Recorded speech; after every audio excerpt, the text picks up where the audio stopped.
Welcome to the final session of our Pride at Work conference. I'm coming to you from Dublin Castle, and I can't believe I'm the only one here wearing a mask.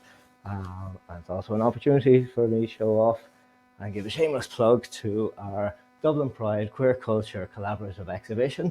So if you happen to be within a 5-kilometre radius of Temple Bar, you can go down. The exhibition is still on at the former film base unit on Curve Street. Huge thanks to Chris, who's been your host for the day and has been amazing and wonderful, as always. Our last session, again, we're looking at practical help and support for people. I'm all dressed up in my suit from a job interview. I'm not sure do you wear a suit anymore, or I don't even know how you write a CV these days, which is why we have teamed up with our wonderful sponsors and partners from Indeed and the iPride group within Indeed to give us some practical help on career coaching. So I'm going to hand it over to our iPride team at Indeed. Take it away. Thank you so much, Jed, for that wonderful introduction. And it is great to be here with everyone today. So thank you so much for having us. And firstly, a big shout out to Dublin Pride and the whole team behind this year's Winter Pride. I don't know about you guys, but I've been able to dip in and out of a few different sessions over the last 2 days, and they have been phenomenal. So thank you so much. But welcome everybody, and thank you for joining us for the career coaching session today. So we know it's been a tough year for a lot of folks out there, and so we hope with today's session we can help, particularly for those who might have found themselves maybe unexpectedly out of work. Maybe you're just beginning to look at your first job, or maybe you're just looking to get some good tips and advice for the next time you want to apply. So as we go through today's session, we'll encourage you all, please submit questions. We will try and get through some of them during the session. And if we don't, we'll be having an expert panel at the end who'll be able to answer some of your questions. So to kick off, we want to just give you a quick introduction. So I'm Leanne. I'm the Global Program Manager at Indeed, and I'm part of the leadership team at iPride. So being a member of the community and also working at a company whose mission is we help people get jobs, which you might see a little bit on my t-shirt, is fantastic to be able to be here to really bring both that mission and my own personal values and be able to hopefully help. Personally, I've got about 10 years experience in recruiting and I've worked for Indeed for about 6 years. So I know the recruiting world fairly well at this stage, so hopefully I can share some words of wisdom. And from my own background, I studied accounting and finance. I worked in retail and fell into recruiting and just loved it, so stuck around with it. But please don't ever ask me what I want to be doing in 5 years. I hate that interview question. It is not my forte, but hopefully I can share some other words of wisdom. And I'll pass you over to my colleague, Joaquin. Good afternoon, everybody. Excited to be here. Thanks for having us, Dublin Pride. So yes, my name is Joaquin. I'm working at Indeed in the sales strategy team. I'm with Indeed for over 6 years now, and I'm the site lead for iPride Dublin. I use him and his pronouns, and on the sales strategy team, I'm a people manager. So I will be wearing that hat sometimes as like a hiring manager. But 10 years ago, I moved from Belgium to Ireland. I moved to Ireland for love, but I needed a job. I know it doesn't sound very romantic if I'm going to say that you can't live out of love. So I was in your seat about 10 years ago looking for a job around here. So I could have used this session in fairness. I would also say of myself that I'm a bit of a career change rock star, because originally I graduated as a chef, but the hospitality industry was not really something for me. So I moved on to tourism, the aviation industry, and from there rolled into the tech industry. I did have a break for 3 years to lead an NGO for LGBTQI plus rights in Belgium. So I had a bit of a career break or a career change there as well. So yeah, that's it about me. Yeah, the rockstar part, it's not something I would put on a CV. We use different words than that, but this is not an interview. As you can see, I'm also wearing the t-shirt of Indeed. We help people get jobs, which I think is a great mission. And that's what makes it so great to be here today, because this is really something that aligns with our mission. And it's one of the reasons that I really enjoy working for Indeed and doing what I do for the moment. So yeah. Leanne, tell us what to expect today. Thanks, Joachim. So after today's session, what we really want to have achieved is for you all to be able to walk away with some practical, tangible steps that you can take when looking for your next job. We're going to share some good practices and hopefully increase your knowledge of the recruiting process so that you do feel better prepared when it comes to your job search. But I'll turn it over to Joachim just to give a little bit of background on ourselves as well. Yeah, thanks, Leanne. I thought it was important to kind of tell you guys that, we're here because we're part of iPride. iPride is the Inclusion Resource Group, IRG. There was a session yesterday, I think, on employee networks. So it's one of our employee networks within the company. We call them IRGs. You might hear in other companies that they're called affinity groups. Other companies might call them BRGs, business resource groups. It might be important when you start prospecting companies or researching companies you would work for. If you see this mentioned that they would have them or have some of them, it means that, first of all, that they have the diversity, inclusion, and belonging team, but that it's also one of their values. So if that's important to you, then you know kind of what to look out for. So iPride is the IRG for the LGBTQI plus community, where we want to create a sense of belonging for the LGBT crowd within Indeed, but also do outreach out of Indeed. So that's actually why we're here today. We have a couple of other ones. We have BIG, BIG, for example, Black Inclusion Group. We have an Asian network. We have Women at. We have AGE, which is All Generations Empowered. We have Access, which is around disability. And probably a couple more. We have VATS and Allies, but that's not the case in Dublin, but we have that in the US. So there's different IRGs. Anyway, I just wanted to say that this is not Leanne and myself's day job.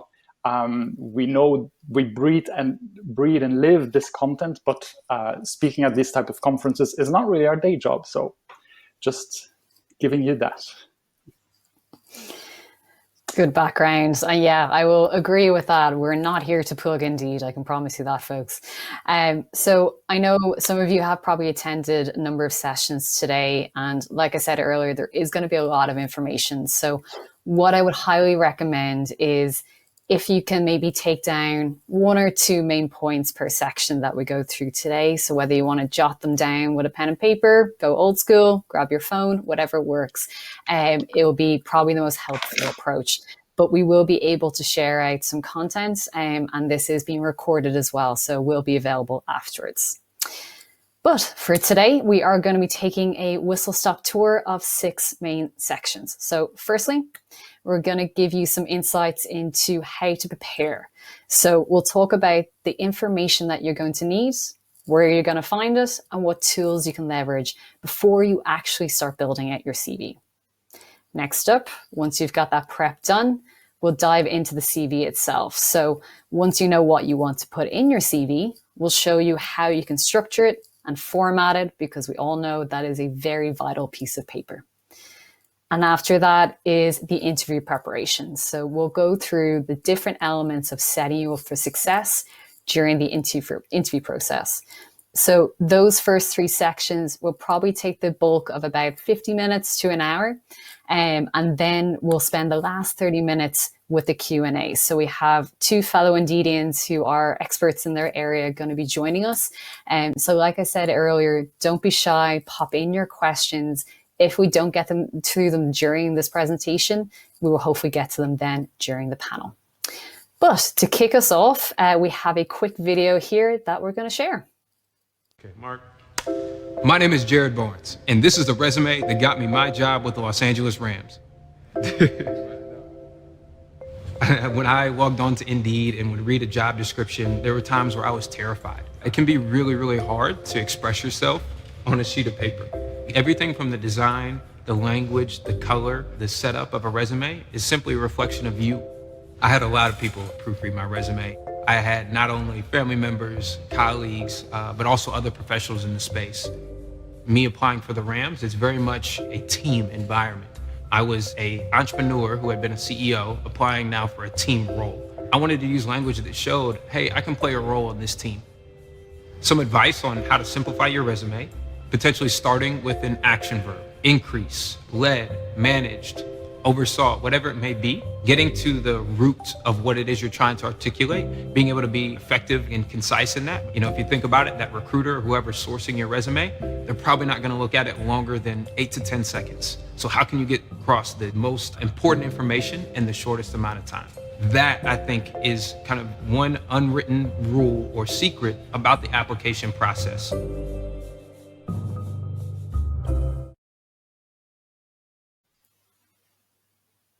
Cool, that was Jared from Indeed. So yeah, as you've seen, quite a long agenda or a lot of content to go through. So let's dive in and start with getting started. So even before you jump into your writing your CV, where do you start? That's sometimes the hardest part is, getting started. So before you make your CV, grab a pen, take a piece of paper, or that iPad and phone again. And we're going to work our way through your career history. So you're just going to sit down and list job titles and companies you worked for. I think that's a good way to start. And you think about every specific experience you had there, the different jobs you did. What skills have you learned there? What skills did you need for that job? You might already think, what was I good at? What did I like? And what needs maybe some improvement? Also think about maybe other trainings you did with work, outside work, maybe volunteering that you did, some organizations where you volunteered. Could be things like shout-outs here in Dublin, but could be your sports club, could be social club, anything like that. That might have brought you some experience that you would like to highlight. So we're looking at hard skills and soft skills. Hard skills are pretty easy there. The list is generally a little bit shorter. It's softwares, it's languages, it's things that you had to learn. The other ones are the soft skills. Areas like customer service, they're often not industry specific. If you have face-to-face or phone experience working with customers, this can be utilized in numerous roles and industries. So that's a transferable skill. Working under pressure, you see that a lot as a requirement in job descriptions.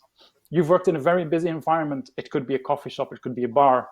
That is working under pressure. So tick that off. You have a strong attention to detail. You've worked with reports or data. That are analytical skills that they're looking for. So all these, they're not industry specific. They're not tied to one company. They're transferable. Same with software systems that you use. They're hard skills, but they can also be transferable. Microsoft, Excel, we all know how often they ask that. They're all transferable, but they're hard skills. Again, same, think of all the other things that you've done outside of work. And then as well, if you have written all that down, ask a friend or a family member, like, what do you think of this list? And maybe they see other skills that you haven't thought of that, are really good and useful for your next job. I know it sometimes seems a little bit daunting to involve a friend or a family member, but or someone close to you, but it could come in very handy. So yeah, now you've written out all kind of these details of your history, and you can start doing some research. Also, when you do some research, you can look for jobs, but don't just look for the job titles. Also go and look for the skills. When you go on Indeed or other job search engines, now they're very often skill-based or experience-based. So don't just say, oh, I want to be a retail assistant. Just maybe list the skill or put in a skill that you would like to find a job in. You'd be amazed how many jobs come up. Language, for example. I speak French. So I just sometimes go out of curiosity, just like I put in French to see what comes up. And sometimes I'm really surprised, like, oh yeah, I could do that. I speak French and that's something I'm interested in. So you could try that. Also, while you're looking up these other job titles, have a look at the companies. What different companies are out there? Research them a little bit. Because all companies have different jobs. Like here you see Costa Coffee or something. They don't only need baristas, they also need recruiters or other jobs. So have a look what they have to offer, and you'll learn something from there, and you might even reminded of some other experiences you have or other things you did in the past. So yeah, that's your getting started. Thanks, Joachim. And I couldn't agree more. I mean, there are so many things that we do in our jobs and in our lives today where we're building those skills and those experiences. So like exactly what you said, working in an environment that's busy, it's high pressure, means you're building that skill of being able to prioritize and understand a sense of urgency and what that means. So there's tons you can take away there. So thank you for that. So like Joachim said, we have one section done and dusted. So hopefully now you have a rough idea of what kind of information you should be thinking about before you actually start building your CV and where you're going to find that. So next up, let's get building that CV. So Joachim, I have a question for you. And if you're watching the video closely earlier, you might have got a clue. But how long do you think, on average, a recruiter spends actually looking at your CV? Yeah, I know it's not very long. We need to stand out in a very short amount of time. We put a lot of work in our CV to make it stand out. So I would hope it's a little bit more, than just a second, that it's like in minutes, but I'm afraid it's very little. I might have to ruin your day a little. 8 seconds. What do you think of that? It's very short, so I think we need to work very hard to make that CV stand out in those 8 seconds. That's like the time I spent just scrolling 3 posts on Instagram or something. Very, very true. Well, good news is we're going to help you do exactly that. So for the building your CV section, we're going to focus on these topics. And like I said before, you're going to hear a lot of information. Take down what you feel is valuable to you, and then the recording will be available. But let's start with tailoring your CV. So a common approach that a lot of job seekers use is to use the same CV when applying for multiple jobs. It's quick, it's easy, it's efficient. Why not? But think back to those 8 seconds. It's such a narrow window. That means you have to get the right information that the recruiter wants in front of them. And the easiest way to do that is to tailor your CV to every single job description and every single job application. It takes time, I get that, but trust me, it is well worth the investment.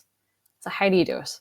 So once you've found that role that you want to apply for, pull out that pen and paper again and get the job description in front of you. What we want you to do is look at what experience and skills are required for that job. Because you've done your prep, you can pull out those notes from earlier and essentially start matching them up. See what experiences the job is looking for that you already have in some shape or form. And don't forget those transferable skills. They are important. When planning the format then of your CV, the skills and experiences that align, so the ones that are in the job description that match your own, are the ones that should be clearly articulated on your CV. So as you're listing out each experience, have those at the very top of the list. Because like we said earlier, the recruiter is going to have 8 seconds. They're going to review your CV and a stack of applications, and getting the right information in front of them quickly means they're far more likely to give you a call. Now, next up, we're going to show you a quick video that's just going to highlight some keywords to include and also those ones not to include. Resumes are door openers. they're your first impression.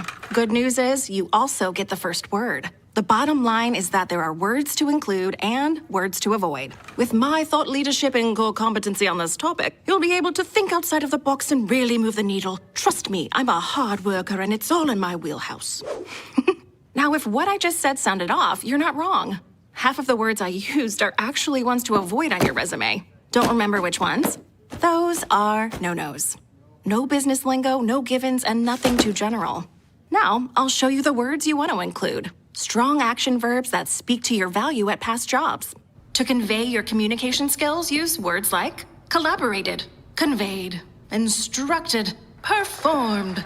For creative positions, get crafty with authored, brainstormed, briefed, communicated, conceptualized. For financial gigs, these pay off. Audited, classified, halted, equalized, dispensed.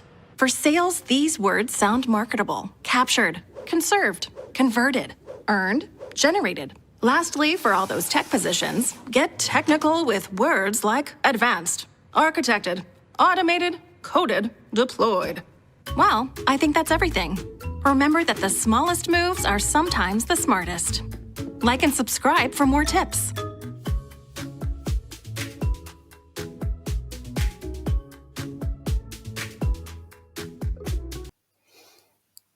All right, so now you've got the plan ready. You know what you're going to put in your CV. You know what keywords not to include. The next step up is how to actually lay it all out. So, like I said earlier, we're not here to plug Indeed, but we do have a super handy tool called Resume Builder, and it does exactly what it says on the tin. It's good for 3 key reasons. It's free, it's really easy to use, and you can select either pre-made templates or you can create your own. But regardless of what tool you use, my advice is make your life easy and don't overcomplicate the format of your CV. Again, think back to those 8 seconds. The recruiter wants to see that information, just clear, easy to read, not have to dig through infographics and images trying to find it. So let's get back to basics for the next point. So to kick off the introduction to your CV, there is some key pieces of information that they'll need to have in front of them. Firstly, you can list your chosen name and include your pronouns if you so wish. Your recruiter is also going to need that contact information. So they're going to want to speak with you somehow. So make sure that whatever email and phone number you list is something that you check on a regular basis.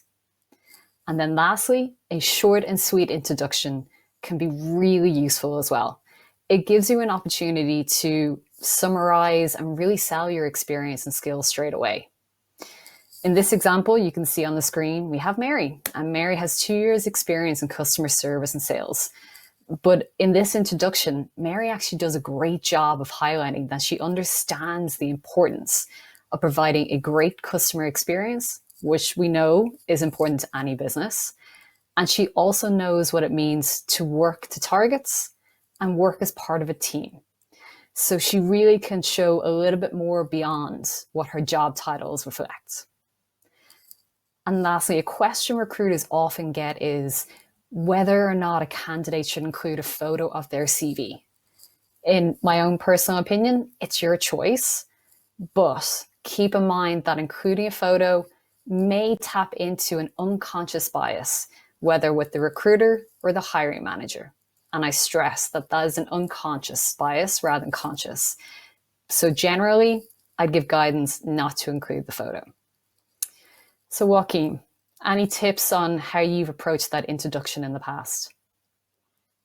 Yeah, I found it daunting writing that introduction. I remember, for my job at Indeed, I was writing that introduction. And, I was saying things like, oh, I am good at, and I have experience. And I decided to show it to a friend, see what he thinks. And he looked at it, he's like, you are good at, no, you excel. I was like, yeah, but that's a little bit too much. You don't want to brag too much about yourself, but I think you have to remember that you have to sell yourself and, you have to stand out. So yeah, maybe show it to a friend and don't be too modest in those things. we all know, and then I'm going to put on the hat as a hiring manager, that a CV shows the best of ourselves. But that's also what it's meant to do, show our best selves. So yeah, if we continue, then we got the first part done, the top of your CV. So then let's move on. And then we get that question a lot. How many pages should my CV be? I don't know. I can't tell you. Is it 1? Is it 5? There is no answer to that. Like, there's no go-to on how long your CV should be. But as a rule, or as a rule of thumb, I would think back to the fact that a recruiter is going to spend an average of 80 seconds to read it. So if you have a five-page long CV, chances are they won't read it all. And they probably will only read the first bits. So being the right person for the role is not enough. You need to ensure that you get the opportunity to attend the interview and showcase your skills. So you want to include things that are relevant and the things that are important. And also try and make them measurable. Good and words like that is not always measurable. They're pretty vague. So keep it clear and easy to read. And to your earlier point, Leanne, I think a CV should be simple and not too overdone. So don't overdo that layout. Keep it just simple and straightforward. Now, then you can ask me, now what's relevant and what is precise? So what can I delete? Well, relevant experience and information is the information that adds value to your profile. Now, I'm not saying that you should leave out 4 years of experience, but you have to decide, am I going to put in that experience with a whole description of what I exactly did? Or am I just going to say, I worked in Dunn's as a retail assistant from January that year to December that year, and that's it. If the information is not relevant, then just stick to that. If there is relevant information, then you might want to give some more information around the job title. I also always think that, keep the recruiter a little bit hungry as well. They might have questions. So you don't have to write a whole essay of things that you did. Now, on the other hand, if you don't have a large amount of work experience or relevant work experience, then you have to start thinking of your list earlier. What did you do outside work? Volunteers, other trainings, maybe during your education, things that you might want to include that's relevant and that you want to showcase. So let's have a look at a real life example to make this a little bit more concrete. So we know that Mary is looking for a job and she's eyeing up this job. It's a sales agent with a broadband company. In the job description, they talk about what the job is, and then the most important part for you, what experience they're looking for. So they mentioned SLAs. SLAs are service level agreements. If you want to know, Google is always a very good friend for job search because the acronyms tend to fly around a lot and we don't all know them, but Google does. They also mention sales goals. They talk about the focus on customers, now in different ways. And in the experience section, they talk about needing customer service experience as well, servicing customers over the phone, and they're asking Microsoft, which are basically IT skills. So yeah, that's what Mary is looking at. Now let's have a look at her CV. So Mary has been writing up her CV. She has 2 previous experiences. One as a barista, one as a sales assistant. The job that she's looking at, that's completely different or a completely different industry than what Mary was working in before. And it's also phone-based, where before she was customer face-to-face. And so really there's not a big difference, except that it's an office job and the other one was more in a retail environment. Now, if you look at it, she can actually apply for this job because she ticks a lot of the boxes. And let me tell you why, or why I think that she should go for a job. If Mary would be my friend, I'd be like, no, Mary, go for it. I think you have a chance. You might be invited for an interview. So Mary hasn't worked with SLAs before, but she worked in a fast-paced environment. And we often think fast-paced environment, that's the IT sector, but a coffee shop is also a fast-paced environment. And what she did in her CV, she was clever. She put that she served, I think she said something like over 500 customers a day. I think we all can agree that that's fast pace. So showing that there were around 500 customers a day, that gives the recruiter an idea of how fast paced it was. Even though a barista wouldn't typically seem like a sales role, in her position, she did have targets on upsell and on daily sales. So another box that she can tick off. Now, in her retail position as a sales assistant, she highlighted that she was a top performer and her experience working to targets. That also, if you want to say that you were good at something, make it tangible. Say that I achieved my goals every quarter, or I overachieved, or I overachieved one quarter and the other quarter I achieved. Just make it tangible when you talk about your experience.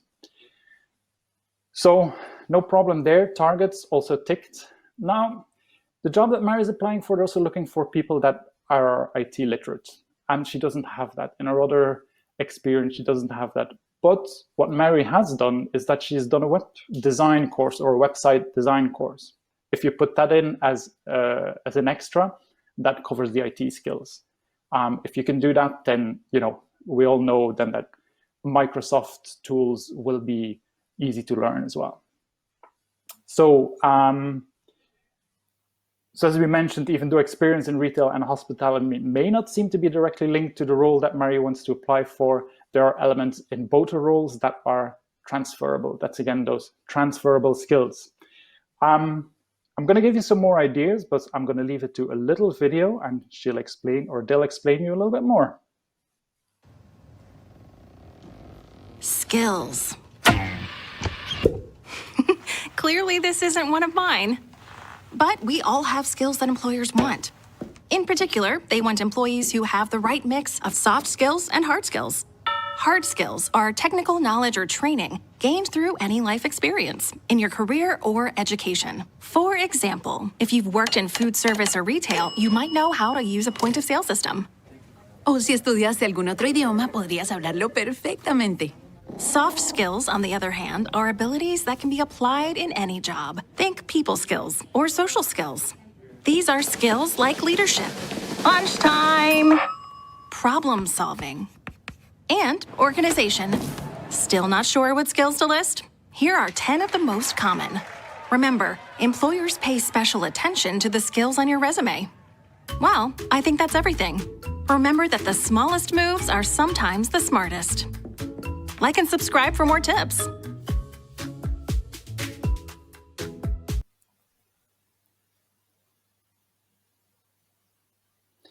Okay, so we've got the experience bit ticked off, and now we're going to look at the education. Again, a question we receive often, like, do I include my education or not?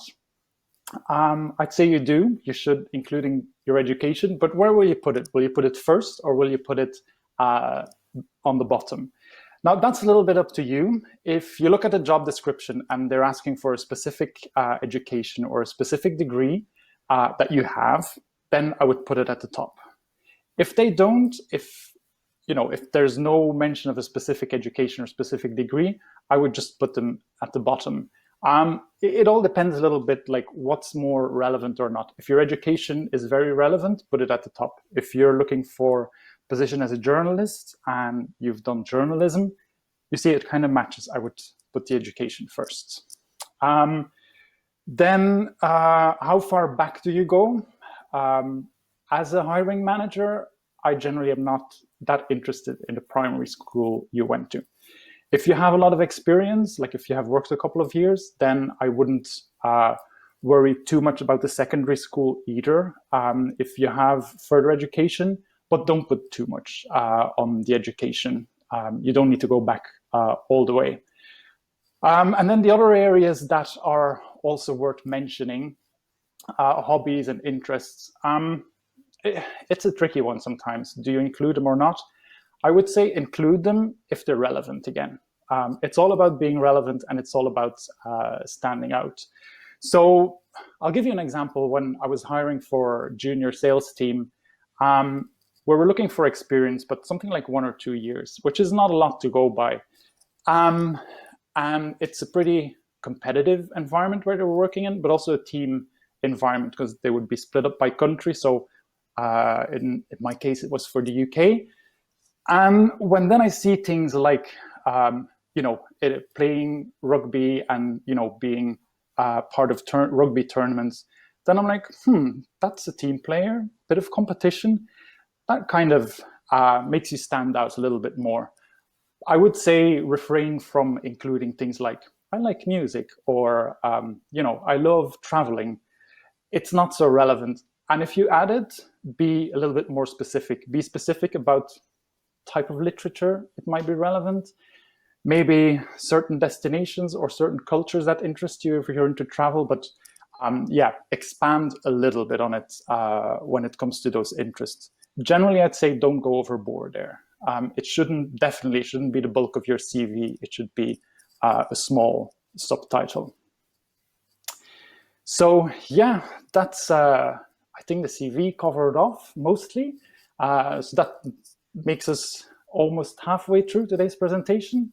Also, don't forget at the end, we have an expert panel. So if there's questions that you would like to ask to the expert panel, don't hesitate.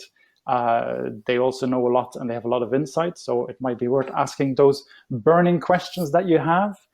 But yeah, the main takeaway I'd say for this one is tailor your CV. Don't send a general CV out to anything. Every CV should be specific to the job that you apply for.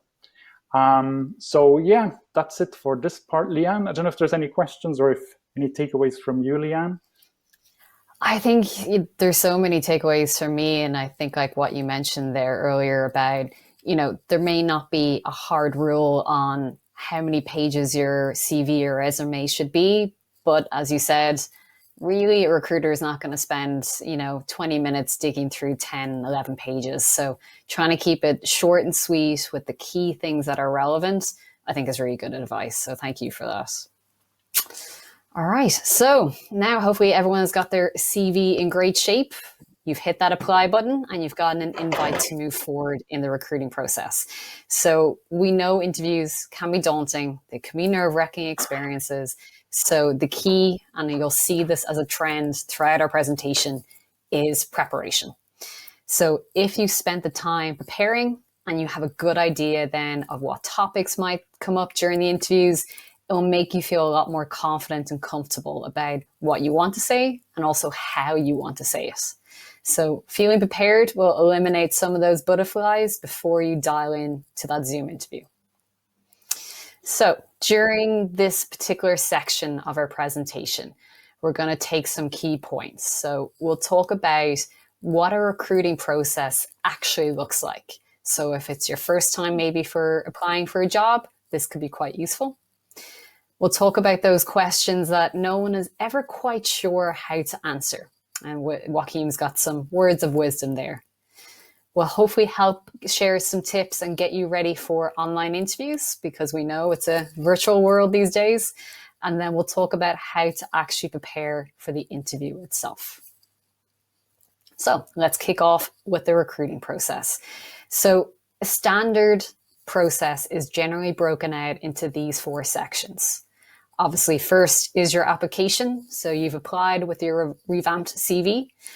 And after you apply, there is somebody on the other end, usually a recruiter, who's going to review your CV and decide if you have enough of the relevant skills and experiences that they need.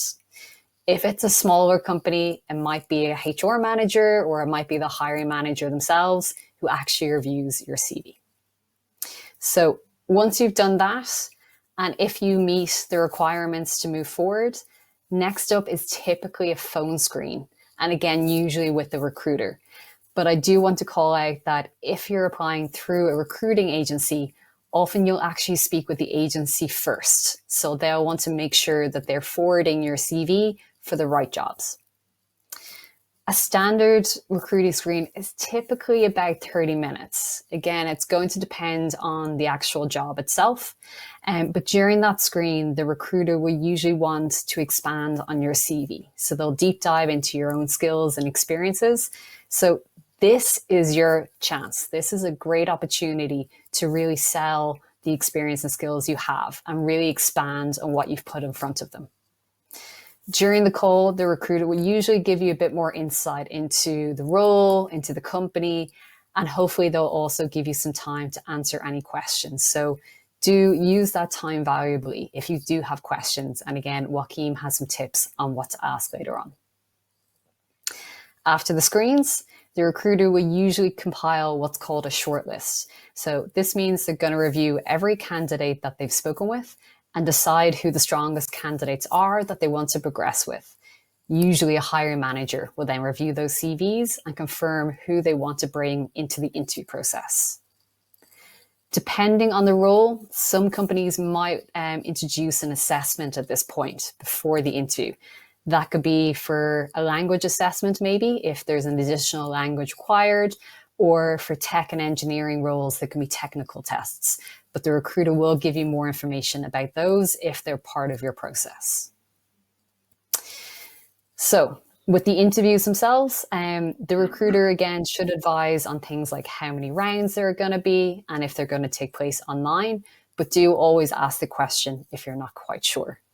And once the interviews are completed, the recruiter will hopefully follow up with you and either provide some information about the next steps, or if you're unfortunately not moving forwards, some companies will be able to provide you feedback, which I know is never easy to hear. It is heartbreaking sometimes, but it is really valuable. So it can help you understand ways you can prepare better for your next interview. If you're successful, then this is where the offer kicks in. So during that call, the recruiter will discuss things like your salary, the package they have on offer, the start date, what your onboarding process is going to look like, and all that key information. But again, we'll dive into that a little bit again later on. So Joaquim, tell us a little bit about those awkward questions, if you will. Yeah, there are some awkward questions out there. All right. I'm sure this would be lovely over a pint in a pub as well, but that unfortunately is not possible these days, and it's not the objective of today. Yeah, I've, of course, had a couple of awkward questions in interviews. I also had to ask, as a hiring manager, some awkward questions. And I suppose that's the ones that we're going to try and avoid. Because in the end, there won't be any awkward questions anymore if you're well prepared. I've grouped them around three groups, kind of. So gaps on your CV is the first one. This happens. This is totally normal. We all understand that as recruiters, as hiring managers. You finish one job, you might have a break, you do another job. There is tons of reasons. I'd say in general, as a rule of thumb again, just be honest about it and don't start to make any lies around it. Now, how honest do you have to be? You don't have to give all the details. Like, if you take an example, and it's something that I experienced as well, there was quite a big gap in the CV, and I had no idea why. And of course, when I was looking through the CV, even though for the rest everything looked really good, I did have a question around that gap. Now, it turned out that they took time off to care for a family member. I thought that was, that added to this candidate. I thought it added to his, his attitudes. So I didn't ask any further questions, but he, wanted to explain to me. But if you don't feel comfortable in explaining everything, then you can just stay vague. You don't have to give all the details about who it was and why it was, if it was a family situation or another situation. Just try not to lie, but you don't have to give all the details. But gaps on your CV is something that will come out because it just raises questions, and not necessarily in a bad way. We're just like curious, like, what did you do? Maybe you forgot to say something that is like really important. Maybe you left out some experience, and I don't know, you toured for 8 months with a band as their technician or something. That could be really, really interesting, and that might be really relevant to the job or something. So that's why we ask those types of questions as well. So yeah, that's those gaps on your CV. Career change sometimes go hand in hand with gaps on your CV, but these days we all make career changes. If you look at like very successful people, they didn't start immediately with the job of their dreams. It takes a while to get to your job of your dreams. So you have to sample, as some say, a couple of different jobs. Career change, just explain them, and I suppose you'll have to show maybe a little bit more passion and interest towards the subject that you're going for. From my own experience, for example, I was working in a travel agency and airline industry and in kind of ticket sales. And I felt like a change, that this wasn't really my thing. But what I really liked about my job is working with the software. I thought I just kind of like to outsmart that software, that ticketing system, and I looked everything up, and I was always excited when I found like a new shortcut or a new way to do something, and my colleagues were like, yeah, what, you're going to gain like 2 seconds and you're so happy with that? It's like, yeah, but it's amazing. So then I thought, but who makes that? Who does that software?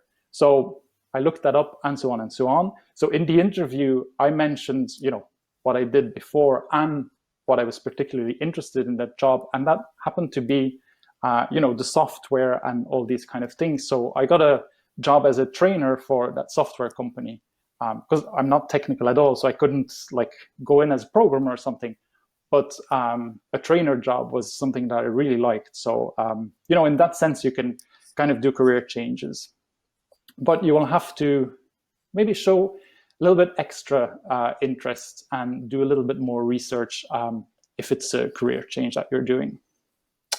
So yeah, then third one always comes towards the end of the interview. It's also an awkward one, especially for the interviewee. It's the compensation. Again, honesty. It's things you're going to hear a lot today is research and honesty. Look for yourself. Well, research it a little bit. How much will you make for that job? There's tons of resources out there. You can find it on Indeed as well, like kind of indications of what salaries would be for a certain job. Look that up. When a recruiter calls you, you can discuss that. Now, again, a recruiter, they talk to a lot of candidates and they know the market pretty well. Very often, they're even specialized in the industry where you're working in. So they will know what you're probably on or in or around that. So don't just add 10K to it and think like, oh, you know what, if I add 10K, then I'm just going to make that in my next job. It doesn't work like that. But what you have to do as well is look at what are your extra benefits that you get in the job that you're currently in or that you were in and that you're going to. Is there a bonus? Is there health insurance? Is there a pension scheme? How much is that worth? Like health insurance for a year, how much is that worth? That's about 2,000 €2,000 that you would pay here in Dublin for a good health insurance. So, worth counting that in. And give yourself an idea of like, what is the minimum that I want to work for? You don't want to get to the end of the whole cycle and then having to refuse the job because the salary is not good enough, or that recruiter has to come back and say, look, we think you're great, but we can't match your expectations. So it's a little bit of time wasted. So do some research on that. And then again, then it won't be an awkward question. Then you're just prepared and you just answer it and there you go. So yeah, that's a bit around these awkward questions. I know it's a lot, so I hope you take down the most important things. This is a bit a new one because for a lot of you that are looking for a job now and trying to get that interview, the chances are that your interview is going to be online, like everything. Like we wanted to do this conference in person, but it's online again. So you'll be doing an interview from the own comfort of your living room or your kitchen or your bedroom. So Leanne, tell us, do you have some, I'm just thinking about all these funny videos that you see of online things. Do you have some tips and tricks for us? I hope I do. Let's have a look. So yes, Joachim, you're totally right in the sense of it's a virtual world. It's most likely that you're going to be have an interview via Zoom, an online platform, whatever it could be. So we'll spend the next 10 minutes or so and just talk you through online interviewing and then dive into that preparing for interviews. So first up, and we mentioned this a little bit earlier, is make sure you know how the recruiter or the hiring manager is going to contact you. So understand what kind of medium or platform they're going to use. There is no point sitting there beside your phone 5 minutes before the call when actually they want you on Zoom. So do ask the recruiter up front a day or two in advance and be prepared for this, particularly if they're going to do it on the phone and your battery is anything like mine, you're going to want to have to keep your charger to hand. So once you know what it's going to be, go ahead and download the app or try and log into the platform, whatever it's going to be. And again, you don't want to be panicking 15 minutes before it. So make sure you're trying this a day or two in advance. And if you don't have the right information, if there's a password missing or anything, just reach out to the recruiter and they'll happily help.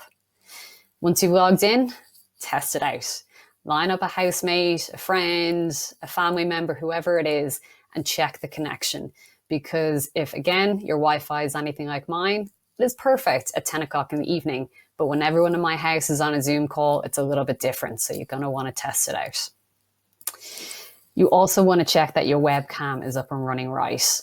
And again, depending on what kind of device you're using, it can change. So if you're going to use a phone, an iPad, something more like that, you're going to want to stand it against something solid. I know we all think that we can hold our phone for 60 minutes and keep it perfectly steady.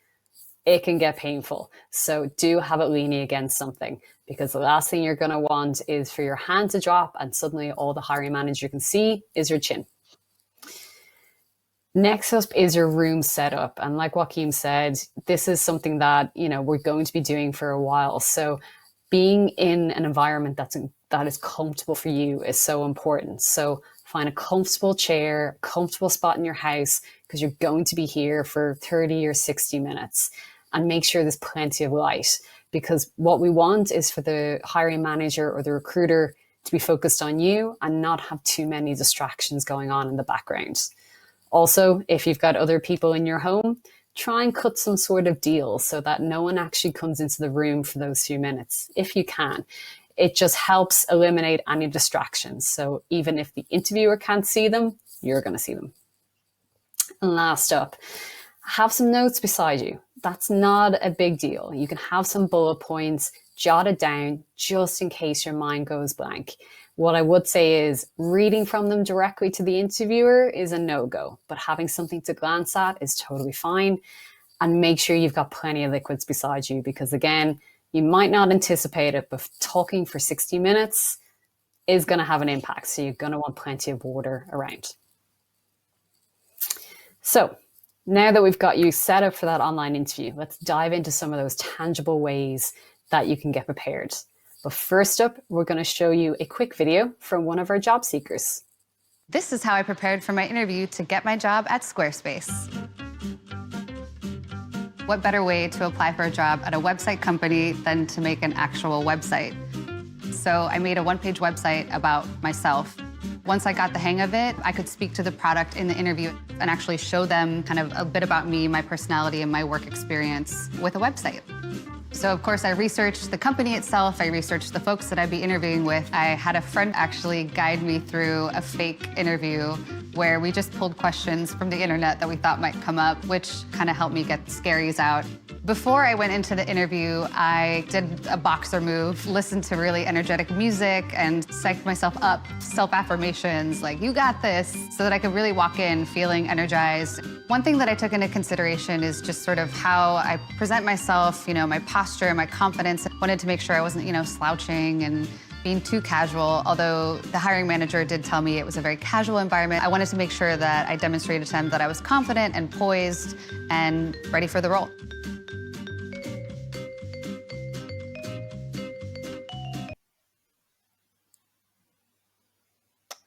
All right, so you think you're ready now for the interview? You are, but we're forgetting one thing. You need to stand out because you have competition. Otherwise, there wouldn't be an interview. So now is the time to listen and see how you can stand out. First of all, about the company. Research the company a little bit. I know you've already done that, and I know we've already said it. But now that you know that you have an interview, go on their website, go to their store. Well, not for the moment, but go on their website, because everything is online, bloody online every time. and research the company, research the products they sell, they have, the culture. And when I say products, you might not be able to research the products. Like some products, if it's a business to business company, you might not be able to see their products or to know what it is. Consult your network. Does anyone know it? Anyone might use it in work or something. Salesforce, some software company. Ask around. So yeah, even look at their competitors. In an interview, it is okay to mention competitors. It shows interest. It shows that you know the industry, because you're not only going to work for that company, but you're going to work for an industry. When we do interviews at Indeed, we also ask, like, what are our competitors? What does the recruitment landscape look like for you? What do you think? So that is okay, and it makes you stand out, and it shows that you have interest in the company and in the job. The role, I mean, I'll be honest with you, if you look at a lot of job descriptions, sometimes they're a bit wishy-washy. You don't really know what they are, and what is a ninja in this and a wizard in that. It's not always very clear. You can ask that in the interview or at the recruitment stage, but do give yourself an idea of what it could look like for you. That you have a kind of tangible idea of what this job will be. Then, yeah, look at what experience is required and make sure you've looked through that. Also, when you had your call with the recruiter and she's explained to you the next stages, ask the recruiter who's going to interview you. And then I don't only mean the name of the person, because you're not going to stalk them on LinkedIn or Facebook, but will it be your future manager? Will it be someone from HR? Is it the CEO of the company? When it's a small startup, that might be the case.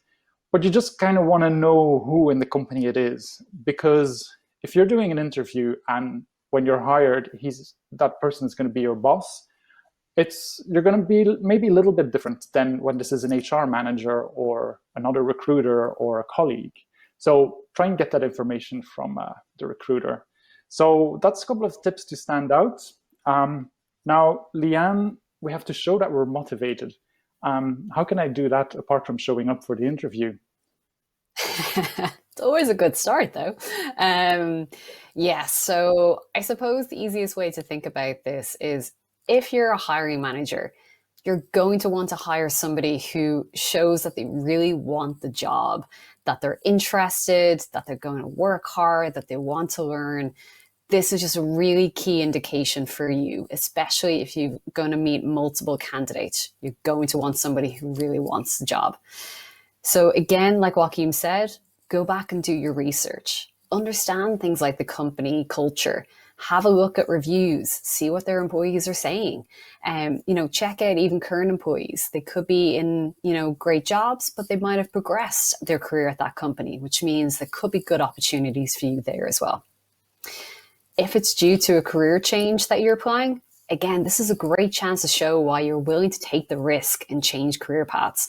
It gives you that chance to explain why this role and this move is really important to you. And don't forget about what you're bringing to this. Again, how does it align with your own previous skills and experiences? What value are you bringing to this company? Because while they need something, you need something, it's a match. You're going to bring skills and experience to this. And then lastly, what are you getting out of it? So again, what are you learning from this experience? You're always going to have a gap. So is there something on that job description that maybe you're not perfect at, or you don't have a ton of experience in? This could be where you're going to learn. What I would like to call out is if it is a key part of the job. So like we said with the IT specialist role, if you've never used Microsoft Office before, maybe try and not bring that up too clearly in the job interview itself. But if there is something on the job description that you can learn, talk about it and talk about how you've learned before as well, because it gives, again, a really clear indication that you know how to develop yourself and develop your own experiences. But the key to actually articulating all of this is through examples. So Joachim, how can we do that? Yeah, the famous examples. So by now you've written down a lot and you probably stumbled upon some examples or some things that you were reminded of that you did in your jobs and that you want to showcase during your interview. Because these days, most interviews are competency-based. So we're going to ask a lot of examples. So utilize past job descriptions and think about those examples that you did in that job. But when you imagine those examples, think about what part it is that you did, because they're going to ask you, what did you do? How did you do in that, in that instance, in that process, in that, whatever experience it is? I'd say write them out, even though you're not really going to use your notes during the interview, but you might remember it once you've written it down. And also practice speaking it out loud. It just sounds better to yourself, and you will hear yourself talk. You might even catch here or there something like, oh, no, this doesn't make sense what I'm saying. Like, I can't be saying this like that. That'll sound like really silly, or that won't work. Then lastly, one thing that I would like to stress on is you are selling your strengths and experience. So at the end of an interview, there is always going to be a moment where they might ask you, like, is there anything you want to add? Is there anything we forgot to ask? Was there a question that you were hoping to get that we didn't ask you? That is where you just go like, boom, okay, now I'm going to pitch this or this about myself, an example, something that you want to showcase. Just be prepared for that, and don't forget you're selling yourself in that interview. So you have to sell your strengths. So think back about that little box we wrote on our CV, on the top of our CV. But Leanne, I think you have something to share, like a kind of method on how these interviews questions go from a recruiting standpoint. From an overall standpoint, I mean, I think, this method that we're going to touch on really briefly, the STAR method, is useful whether you are the interviewee, whether you're the recruiter, or whether you're the hiring manager. So when you're sitting in the interview as an interviewee, you're going to use those examples that Joaquin talked about. But using this kind of method, the STAR method, will help you put a structure on those examples. So the STAR method is a situation, a task, an action, and a result. So with your situation, what that means is set the scene. What was the scenario that you were in? What is the overall situation that you want to discuss? Next up is the task. So what was the goal? What do you actually need to achieve in this situation? With the action, what did you do? And like Joaquin said, we're very quick to drift into the we did this and we actioned this kind of sentence. But the interviewer wants to know what you did. So while it's fine to mention what the team did as a whole, don't forget to really emphasize what part you played. And then lastly is the results. Did you hit your goal? Did you achieve what you wanted to do? If not, that is okay too. This isn't a test. What I always say is there's a silent F at the end of STAR. How did you follow up? If you didn't hit your goal first time round, what did you actually do over the next few weeks to try and achieve it? Or maybe it didn't go perfectly, and that's okay, and there was learnings from it. How did you take those learnings on board and maybe improve moving forward? So there's lots of ways you can structure your interview questions and answers. This is just a really simple way to go about it. But once you've articulated your example, the interviewer is going to want to know a little bit more. So Joaquin, what kind of questions would we expect from you as a hiring manager? Yeah, I get it now, Leanne, what you're saying. Yeah, so the questions that I would ask is like, okay, you're giving me an example. I'm like, what was the outcome? Was it the decline by that product in the end? Was that launch of that product successful?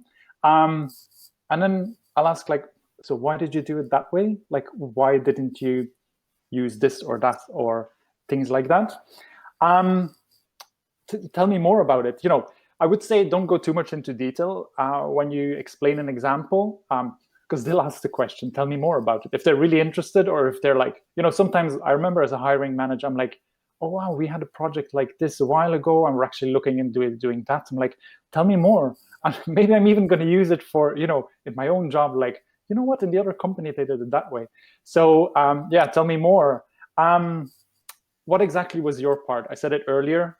think about what you did in that, because a big project, you won't have done that by yourself. But what was your role? Maybe you oversaw it, maybe you coordinated it. That's totally possible, but you can't do everything.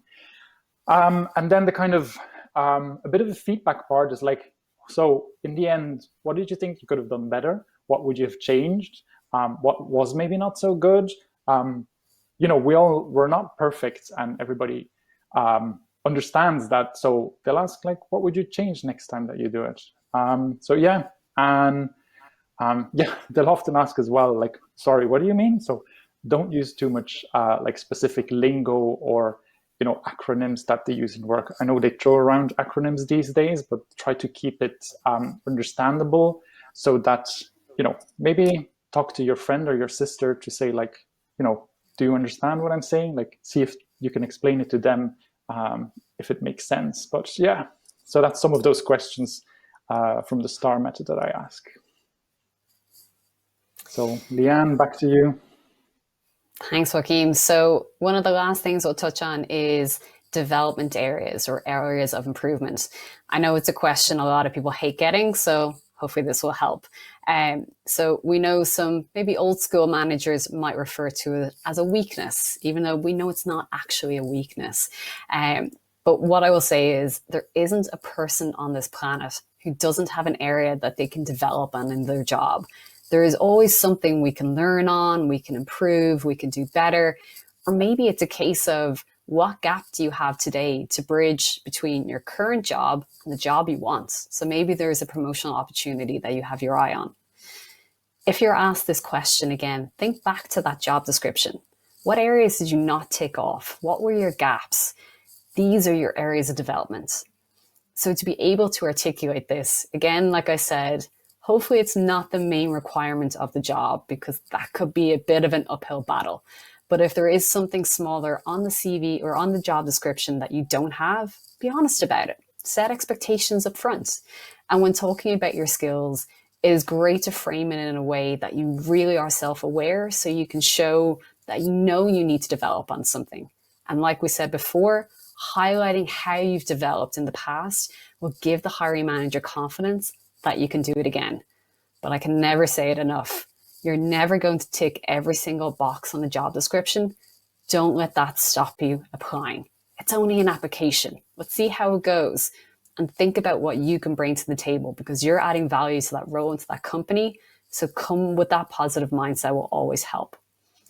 Joachim, at the end of the interview, what am I going to ask the interviewers? Yeah. We're finally at the end of that interview. The relief of like, okay, this is it. And then the last bit that you should be prepared for. Do you have any questions for us? And as a hiring manager and as a recruiter, I'm sure the same, you kind of expect some questions. It makes you look better if you have questions. Now, if you really have questions, this is the time to ask. But I would always say prepare for some questions, because there's nothing worse than no questions. I'm like, oh, is this it? This is the interview? No, come on, you must have some questions. So things you can ask, start date. And I would ask it in a way like, so when do I start? When will I start? Kind of assume that you're getting the job already a little bit, without sounding cocky, of course. But ask about training and onboarding program. This is also something that shows your motivation. It shows your willingness to learn. It shows that you're prepared, to take on some tasks. Because we were talking earlier about those weaknesses, Leanne, that you said. I always think it's good if you talk about your weaknesses, if you have any. We all have, but when you talk about them, I would also say how you go around your weaknesses. It could be, a method that you applied, or it could be something that you trained yourself on. Like, you might not have been good at data analysis, but you did a course on data analysis, Excel, data extraction, and that just shows that you're motivated, that you're interested. So do ask things about training and onboarding.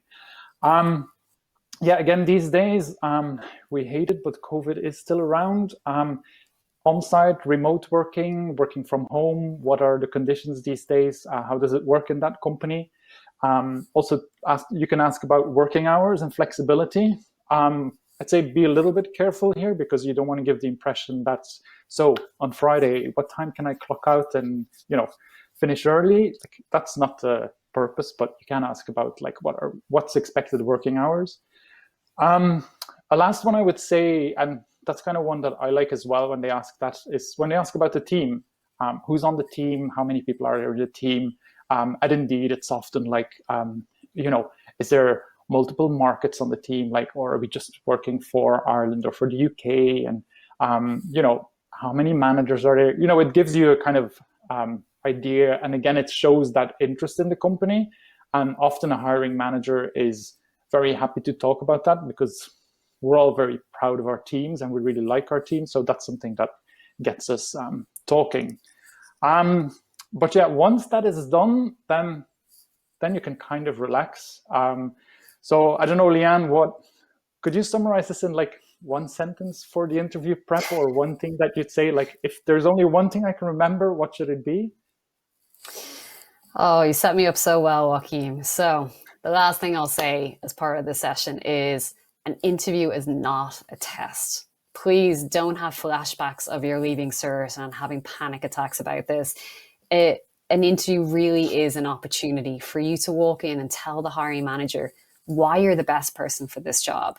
We know it's not an easy process. We know there's going to be times when you're not successful and you don't get the job, but think about it in a positive light. There is always opportunities that, you can show and demonstrate your skills, and that's what you need to focus on. So again, it's not a test. It is a chance for you to really show why you deserve to be part of this company.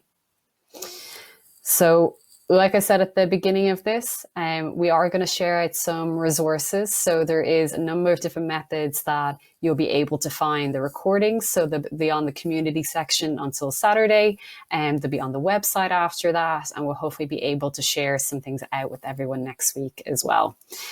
So you will get some emails with some content like this. So we'll include some links to some good tips and advice from us. But that is the end of our presentation section. So I would like to move forward and welcome our expert panel to join us for the next 20 minutes or so. Hi, guys. So welcome. I'd like to introduce Michelle and Dara. So Michelle, would you mind just introducing yourselves to our guests? Yeah, absolutely. Thanks, Leanne. So my name is Michelle Carpenter. I'm the Senior Diversity, Inclusion and Belonging Business Partner at Indeed. My pronouns are she, her, hers. And my role involves working with senior leaders at Indeed to develop and implement the diversity, inclusion and belonging strategy. I'm really excited to be here with you all today. Thanks, Michelle. Great to have you. Dara, over to you. Would you like to give a warm welcome to our guests? Hi, folks. Very delighted and excited to be here. So my name is Dara Buckley. I'm a senior corporate recruiter with Indeed the last 2 years, and I've been working in the recruitment space for the last 10 years or so. So, very, very happy to be here. I'm very looking forward to the Q&A session and trying to help you guys navigate the recruitment game and the application game. All right. Thank you, Dara. Joachim, would you like to say any final words before we kick into our Q&A? Again, you've listened to me quite a bit now. I'm here more as a hiring manager. So I hired quite a lot for sales teams in Indeed here in Dublin. And then, also my experience as a job seeker, part of the LGBTQI community. So I hope to bring some wisdom there. Thank you, Joachim. So just a quick note again to everyone, please do submit your questions. We have our expert panel here. We'll hopefully be able to share some words of wisdom. So put them in and we'll hopefully get to everybody's today. So to start off, I'm going to start with you, Dara. So we talked a lot about, getting your CV to, catch the eye of that recruiter. Do you have any other tips to really make a CV stand out? Yeah, that's a great question. And I'd say there's barely a day gone by where we don't come across that in some type of scenario. I have some personal elements that I do like to see in a CV, and I think you guys might have touched that on your presentation earlier on. So I really like to see a CV that's well structured and has some color and graphics in it. I think a lot of black and white CVs that come across a little bit maybe a little bit disinterested, a little bit disengaging, a little bit rushed, don't reflect very, very well. I think there is a false assumption that circulates out there that the CV will only do 10% of the work, and once I get the interview, I'll be able to sell myself. And personally, I think it really works backwards. I think the CV needs to be needs to put your best foot forward and really needs to sell you 90% into the door, and then you can do the remaining during the interviews. So I think really putting a lot of effort, care, attention, and detail into your CV. There's a huge amount of online assistance now for that. Indeed has some really good channels on our YouTube playlist and on our careers blog to help you format your CV and really help it pop a little bit. Some really good things the last maybe year or two are people are embedding video graphics into their CV. So you can do that now with QuickTime, really, really easy. Just put a quick 30-second or 60-second video and embed that into the PDF of your CV, where a candidate can do an introduction of themselves. I really like those elements in a CV. It just makes your CV stand out, and it makes you as a candidate stand out a lot better. So just thinking a little bit creatively, thinking outside the box a little bit, all that type of stuff, I think really, really helps just stand out from the crowd and really help your kind of CV be a little bit more memorable for the recruiter or the hiring manager.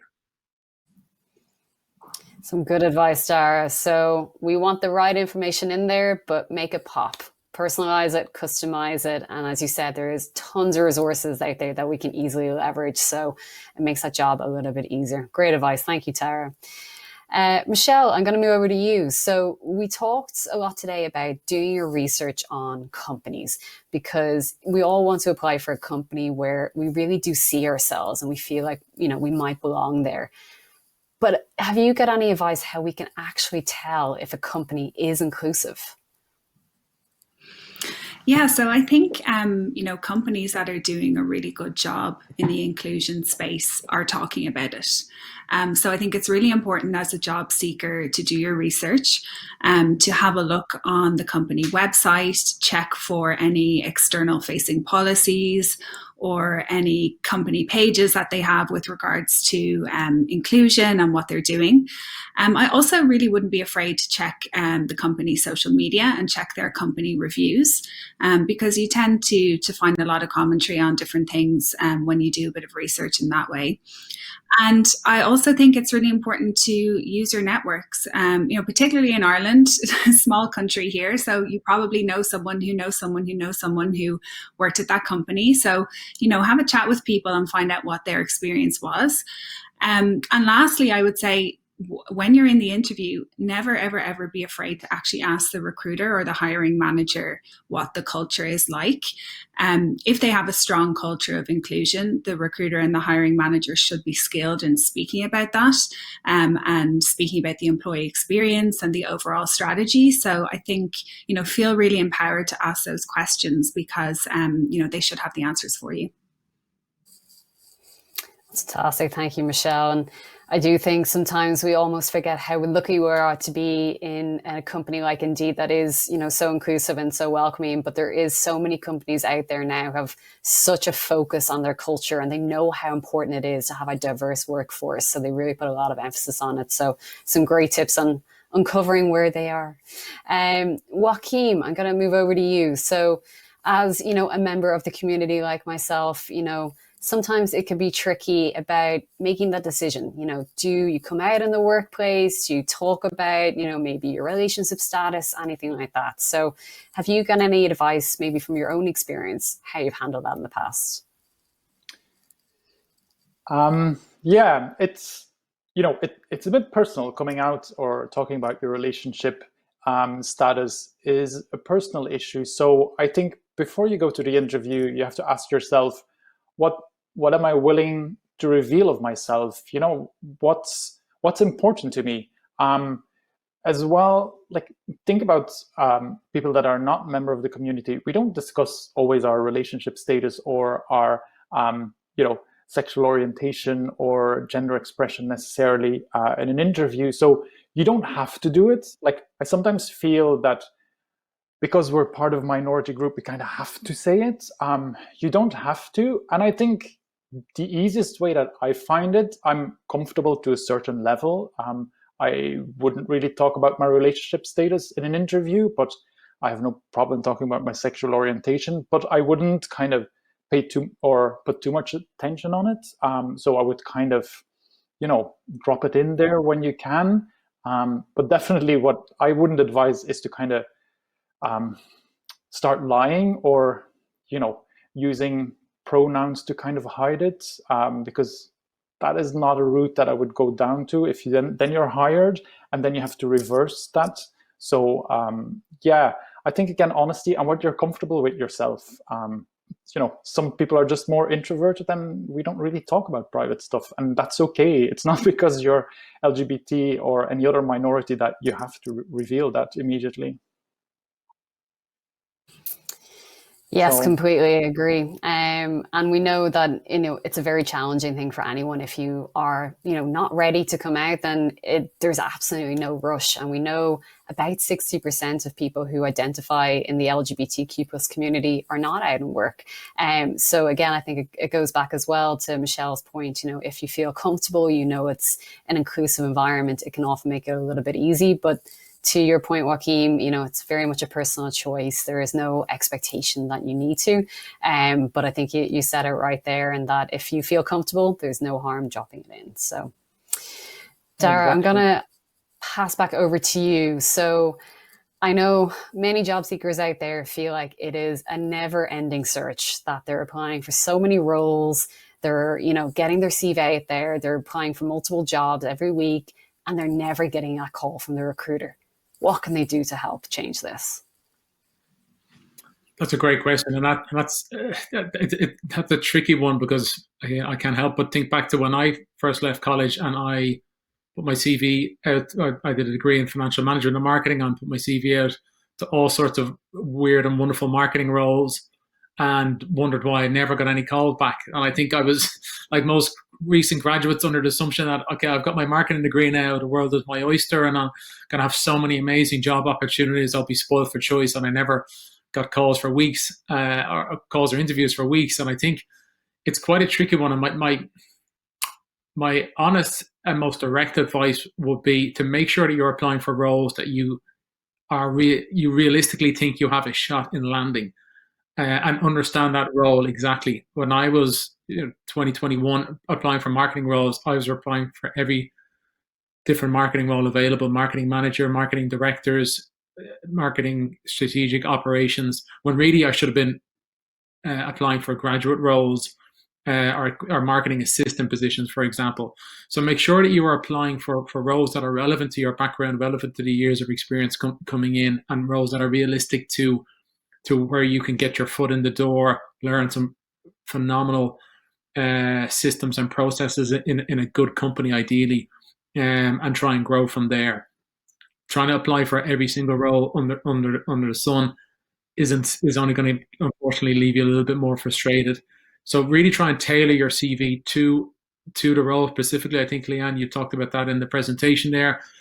Don't use the same CV for every different role. Really do try and be a little bit more selective, a little bit more thoughtful about the roles you're applying for, and do try and tailor your CV and ideally a cover letter to your role. And the other piece, going back to the video embed thing, which I do think I'm a big fan of, if you were to put in a 30 or 60 second snippet of a video clip of you talking about why you're really, really interested in this role and why you think you do a great job in this role, I think that's another big piece that will make you stand out from all the other applicants that come in for a role.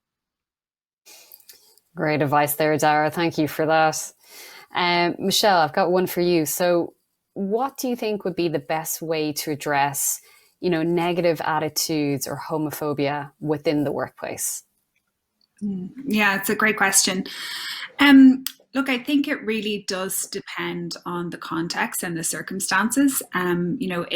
If maybe it's a once-off comment from, a colleague that you're fairly friendly with, or a colleague well, and you think that it is something that's once off and you feel comfortable, I would suggest approaching that colleague and, telling them how you feel and that you would appreciate that they wouldn't speak like that again. However, I think if what you're experiencing is a pattern of behavior, then that's really when it does need to be escalated, whether to a manager or to HR. It really needs to be dealt with in the right way. We all know that comments, things like that in the workplace can actually turn into cases of bullying and harassment. And of course, sexual orientation is a protected ground in our legislation. So comments like that would be taken extremely seriously. So I would certainly suggest that you would need to escalate that. What I would say is that, quite a lot of companies are doing a great job in educating their staff on, all different aspects of diversity and inclusion. So, hopefully companies are making strides in helping staff to understand, what is appropriate language in the workplace and what isn't. If companies are doing that, hopefully things like that are not happening as much. But what I would say as well is, I think there is also a tendency for there to be a bit of a burden on the community that can be impacted by stuff like this to do a lot of the education. And we saw this recently with the Black Lives Matter movement reigniting in the US and indeed globally, that, suddenly a lot of Black employees and companies were pressured, if you will, to kind of educate all of their white colleagues around them. And that's quite a lot of burden to put on people. So I would say if someone has made a comment and you feel comfortable and you want to address it with them, do so, but never ever feel that it is your job as a member of a particular community to educate someone else on your experience. People should be doing that learning on their own as well, and the company should be facilitating that as part of their strategy for inclusion. That's great. Thank you, Michelle. Appreciate that. Dara, we're getting a ton of questions relating to you as a recruiter coming in, so I'm just going to dive into two of those main ones now. So first up is around compensation. So we know this can be a tricky question when we're in a phone screen with the recruiter. So the question is the interviewer or the recruiter, I'm assuming, able to actually ask what you earned in your last role? Because as you know yourself, sometimes this can put the candidate on the back foot a little bit, especially if they're not really sure what they should be saying in this scenario. So what would you respond, if we're in a position where we're asking, can you ask? And if you are asking, what should the candidate be thinking about in that situation?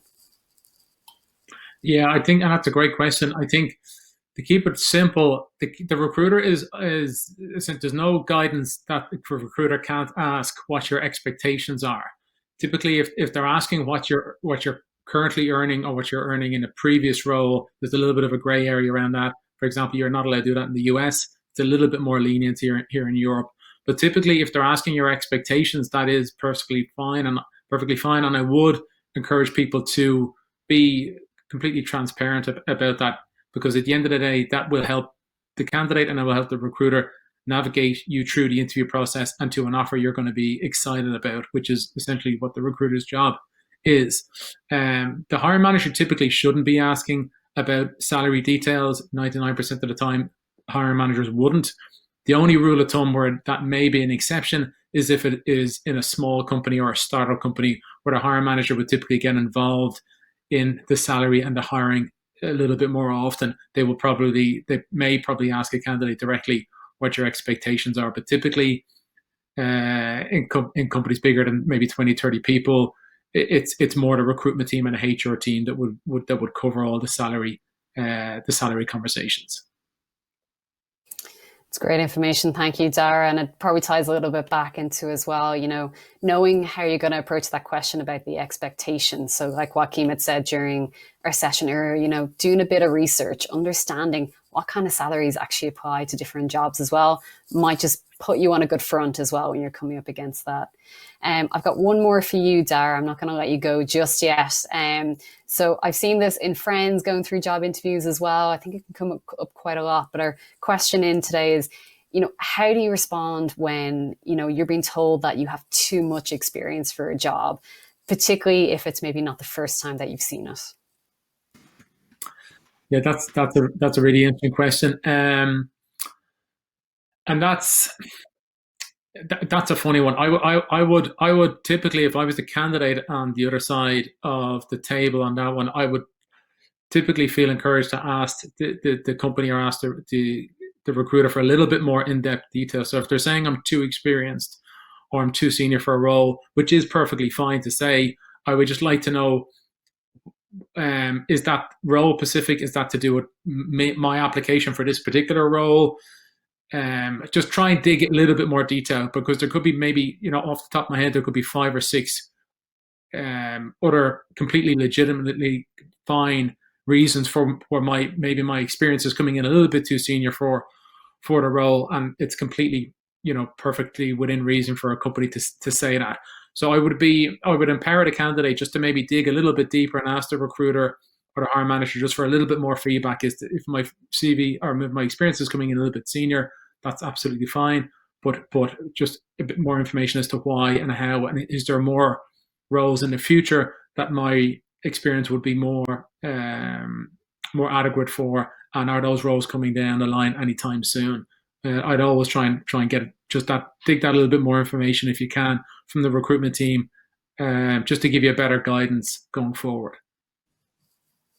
That's great. Thank you, Dara. It's always about the feedback. It is so valuable. It's not, like we said, always particularly easy to hear, but it can really help you understand, what the root cause is there and how you can approach that going forward as well. Michelle, we've got one coming in for you. And I know it's quite a sensitive one, particularly, given the current situation, and a lot of people are probably discussing it more, but what would your thoughts be on maybe disclosing any sort of, mental illness, or any sort of, other areas that you want to disclose that could be quite sensitive, during the interview or during, the recruiting process? And especially, we don't want to get overlooked then for that job if it is a conversation that you want to have. So any words of advice on that? Yeah, you're right. It's really a sensitive topic. And again, it comes down to personal choice. What I would say is that a lot of the larger companies out there should have established accommodations processes. So that is reasonable adjustments that they will make for candidates coming to interview who may need them because they have a disability, or they might be neurodiverse, or they may have a mental illness of some description. So if those accommodation processes are there and they're advertised to you by the recruiter or the hiring manager, and you need to avail of them, do, because that is actually a great indicator that the company is welcoming and inclusive and wants to know so that they can help. But if you don't feel comfortable, I certainly wouldn't feel any pressure at all to disclose. I would certainly wait until I was in the company maybe a little bit longer, got a bit established, and then, have a conversation with a trusted manager or someone from HR or someone from the diversity and inclusion team to find out what supports might be available should they be needed. But my kind of rule of thumb is, when you're in a job interview, if it's not relevant to the role and it's not relevant to your ability to do the role, then I wouldn't feel any pressure to say anything that isn't the case. So if you feel that it's not relevant and you're happy enough to keep quiet about that for the moment, then that's absolutely fine. Thanks, Michelle. And I think you're right. It's such a sensitive topic right now, more than ever, given that I think people are experiencing things like anxiety a lot more than they probably have in the past as well. And I like your advice, maybe if it isn't something that's going to directly impact your job straight away, it could be something that you can have, an open conversation with your manager about later on, or maybe a HR partner or DI&B partner as well. So good tips there. Thank you for that. I know we're running low on time, but I've got one there left for Joaquin, so you're not getting off light. So Joaquin, as a hiring manager, how would you answer this question? So we often get confused about dress codes, and particularly now we're going to be on an online world. So if you were inviting a candidate in for an interview, what would your expectation be in terms of, how they're kitted out? It is a suited and booted kind of situation, or what would you advise? Yeah, I mean, there is no real dress code that I think we should adhere to, but you do want to see someone that's put in some effort, and I think it shows just a little bit of respect if you do an effort to dress appropriately. I would always say as well, try to keep it maybe a little bit neutral, but I don't think people should still arrive in a suit and a tie. But if that's what you feel comfortable in, then you can. But yeah, I just think that you need to be mindful of how you come across, and coming across comfortable is one thing, but you also need to come across professional. And I know these days, there's so many different dress codes. But yeah, I would just say respect, the person that interviews you, and show that you did a little bit of effort. It's, in my experience, generally, it doesn't have to be a tie and a suit. But like I said, if it makes you feel comfortable, I know people that feel more comfortable to have this kind of formal talk if they are a bit more formally dressed. And that could be the case for you as well, that if you dress up a little bit, that you just feel that little bit more confident. Confident, comfortable. Just pick what suits you best, and maybe do some research on the company. I have done an interview once, and the end of the interview, they kind of hinted that I had the job, but then she also asked if I wouldn't mind shaving if I started the job. And I had kind of, a little bit of a beard, which these days is very common. But so even though I was wearing a suit, I still got that in the end of the interview. Congrats, delighted you did. You're so right, though. That research as well can help, particularly if it is a very corporate environment. As you say, they might want you presenting yourself in that suit and tie, but I think we count ourselves lucky a lot, indeed, that we can show up in a t-shirt and nobody's going to bat an eyelid. Well, look, that's all we have time for today. I know we've ran a little bit over, but I just wanted to say, firstly, a massive thank you to Michelle and Dara for joining myself and Joachim on today and answering those questions. Really great insights, and I hope you all took something away from that. So thank you, guys. And as well, a big thank you again to Dublin Pride and the whole team there, who put together a phenomenal event over the Winter Pride sessions. So thank you for inviting us. We are absolutely delighted to be here and help out. But like I said, we will share some resources out. You'll find the recordings up on the website. So feel free to share it, and hopefully we'll be again here soon. Thanks, everybody. Thank you everyone at iPride and Indeed, and thank you to all of our speakers and panelists over the last 2 days. We've come to the end of our Pride at Work conference. If you missed anything, don't worry, you can watch back the earlier sessions. If you go to the Community Centre section and scroll down, the Community Centre section is going to stay open right through till Saturday morning. So if you haven't seen everything, go in and watch it, share the link with other people who've missed it, and they can go in as well. I want to say a huge thanks to all of the crew who've been involved. For our tech crew with Fuel and Lumio, we've got Damo, Shane, Pedro, Amy, Brian and Carol. We've had our wonderful signers, Vanessa, Leanne and Alison over the past 2 days. And of course, Chris and Jamie here in the Pride office with me. We're going to be back in, well, probably a week or so, but we'll have a main event that we'll be back with on the 19th of March to, of course, mark the anniversary of the first march to Fairview Park that gave birth to our movement. Before we do go, I just want to leave a little thought with you, just something to think about. Back in 1969, after the Stonewall riots in November, there was a conference in Philadelphia where the elders of our community got together and a motion was passed, which is why we have Pride in June. As is always the way with conferences, they spent about a day arguing as to whether it would be on a Saturday or on a Sunday. So in the original motion, which is how we have Pride, they put a clause in and they said that this event could change in both location and time. So what I now need you to do is lift your right leg up like this, and then your left, and then like that, Just do that a couple of times. Congratulations, you have just attended the first Pride of 2021. Happy Pride. Now, as is tradition with Dublin Pride, we finish in a certain way every year. So the last thing I have to say to you is, I am what I am. Thank you.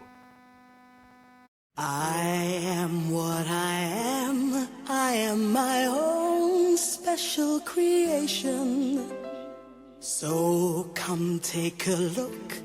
Give me the hook or the ovation.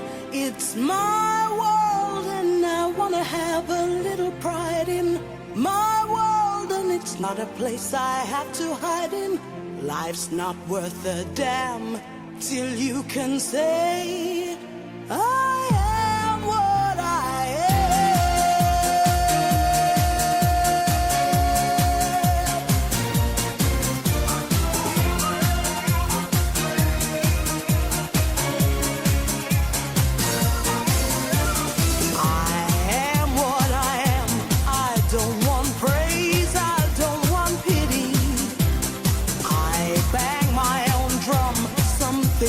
noise, I think it's pretty. And so what if I love each sparkle and each spangle? Why not try to see things from a different angle? Your life is a sham till you can shout out, I am what I am.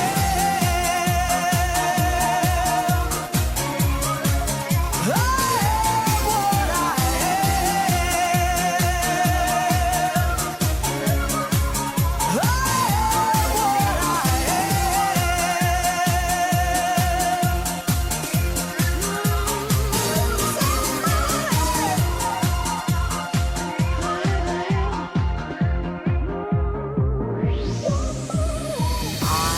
am what I